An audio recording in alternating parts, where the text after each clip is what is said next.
నా తెలుగు కుటుంబం 6 శాసనాలు. ఇది భవిష్యత్తుకు గేమ్ చేంజర్. ప్రతి ఒక్క నాయకుడు, కార్యకర్త దీన్ని అర్థం చేసుకోవాలి, ప్రజల్లోకి తీసుకెళ్ళాలి, ప్రజల్లో చైతన్యం తేవాలి. అదే సందర్భంలో ఈరోజు మనం ప్రవేశపెట్టే ఈ నా కుటుంబం 6 శాసనాలు తెలుగువారి చరిత్ర తిరగరాయబోతున్నాయి.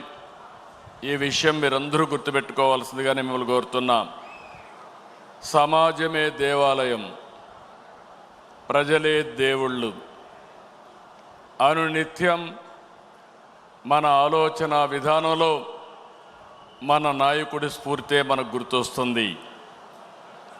ఈ మూల సిద్ధాంతాన్ని స్ఫూర్తితో మార్చుకుని కాలానికి అనుగుణంగా పార్టీలో పాలనా విధానాల్లో నూతనత్వం కోసం 6 శాసనాల్ని మహానాడులో మనం చర్చించుకున్నాం.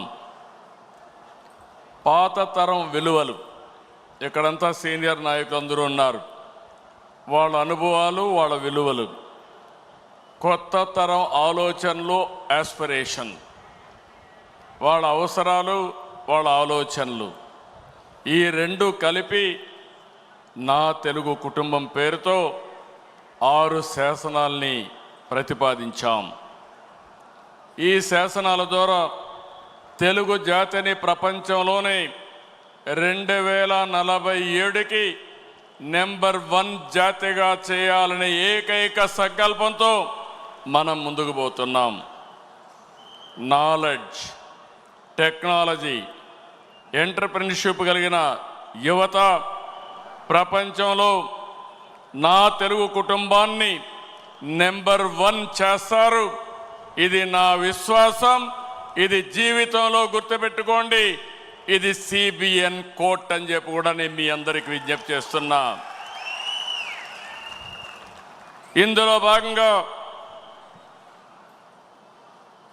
మీరు చూస్తే రాబోయే 40 సంవత్సరాలకి ఒక రోడ్ మ్యాప్ని రూపకల్పన చేసుకున్నాం. అదే సమయంలో నూతన నాయకత్వాన్ని కూడా తీసుకొస్తున్నాం ఎప్పటికప్పుడు. ఇంకో పక్క 6 శాసనాలు చేసుకుంటున్నాం. ఈ 3 కలిపి ముందుకు తీసుకుపోవాల్సిన బాధ్యత మనందరిది. ఎప్పుడు కూడా నాకు తెలుగు జాతే నెంబర్ 1. నా జీవితంలో తెలుగు జాతి కోసం మళ్ళీ అంటూ ఒక జన్మ ఉంటే తెలుగు గడ్డపైనే పుడతానని మరొక్కసారి మీ అందరికీ విజ్ఞప్తి చేస్తున్నా. అదే మాదిరిగా ఈరోజు నా ఆలోచన, ఇది నెరవేర్చేది పార్టీ కార్యకర్త. అందుకే కార్యకర్తే అధినేత. మీరే నా హైకమాండ్ కూడా, మీరే సుప్రీం కూడా. ఇది పార్టీ సిద్ధాంతం అని మరొకసారి విజ్ఞప్తి చేస్తున్నాను. వేదిక పైనుండే నాయకులు కానీ, మీరు కానీ అందరం గుర్తుపెట్టుకోవాల్సింది, పార్టీకి సాధారణ కార్యకర్త ఎప్పటికీ శాశ్వతంగా సుప్రీంగా ఉంటాడని చెప్పి కూడా నేను మీకు తెలియజేస్తున్నా. మామూలు విషయం కాదు. 45 రోజుల్లో 1 కోటి మెంబర్షిప్ చేయించిన, 1 కోటి పైన మెంబర్షిప్ చేయించిన ఏకైక పార్టీ తెలుగుదేశం పార్టీ. ఇంకొక పక్క తొలిసారి అసెంబ్లీకి 65 మందికి యంగ్స్టర్స్కి సీట్లు ఇచ్చాం. ఇది ఒక చరిత్ర. ఏ రాజకీయ పార్టీ కూడా ఇంత సాహసం చేయలేదు. అలాంటి నిర్ణయం చేశాం. 61 మంది గెలిచారు. నూతన నాయకత్వాన్ని తీసుకొచ్చాం. ఎమ్మెల్యేలుగా, ఎంపీలుగా, మంత్రులుగా ఫస్ట్ టైం అయిన వాళ్ళ మంత్రులు చేసిన ఘనత కూడా తెలుగుదేశం పార్టీది.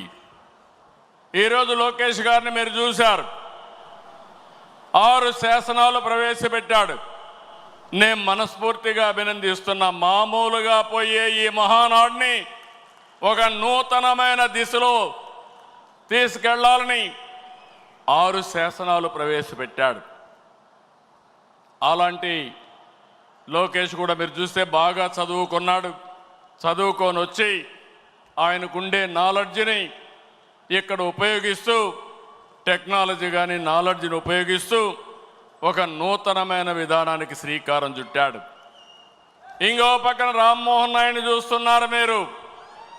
నా మిత్రుడు ఎర్రమనాయుడు గారి కుమారుడు. కానీ ఈరోజు అతి చిన్న వయసులో కేంద్రంలో మంత్రిగా ఉండే వ్యక్తి రామ్మోహన్ నాయుడు అని చెప్పి నేను మీకు తెలియజేస్తున్నా. అదే మరి ఏ పార్టీ కూడా చెయ్యలేదు. ఒక సాధారణమైన కార్యకర్త కొడుకు వెంకట్రాజు, ఆయన్ని ఎమ్మెల్యేగా చేశాం.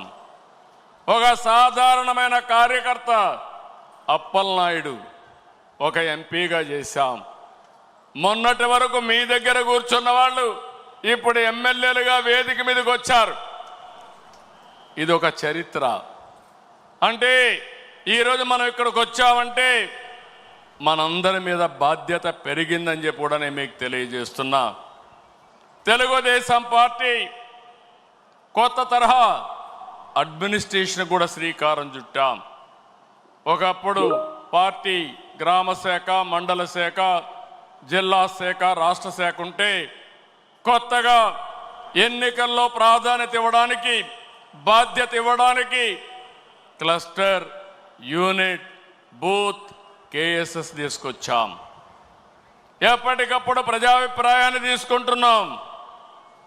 ప్రజాభిప్రాయాన్ని తీసుకుని కార్యకర్తలు, ప్రజలు ఎవరిని మెచ్చితే వారికి పదవులు అప్పచెప్తున్నాం. ఇలాంటి కార్యక్రమాలతో మనం ముందుకు పోతున్నాం. నేను ఈ మహానాడులో మీ అందరికీ విజ్ఞప్తి చేస్తున్నా.